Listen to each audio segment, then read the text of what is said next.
Hands Family. Assalamualaikum warahmatullahi wabarakatuh. Selamat datang kembali di channel Hands Family.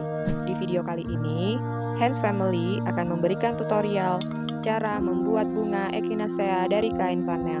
Sebelum mengikuti langkah-langkahnya, jangan lupa klik tombol subscribe. Terima kasih. Yang kita butuhkan adalah lem tembak, catok rambut, gunting, kawat besi untuk tangkai, korek api, selotip hijau, kain flanel ukuran 15 x 1,5 cm untuk bagian tengah bunga, ukuran 5 x 1,5 cm sebanyak 8 lembar untuk kelopak bunga, ukuran 2,5 x 2,5 cm untuk kelopak daun, ukuran 8 x 3,5 cm untuk daun.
sekian tutorial kita kali ini.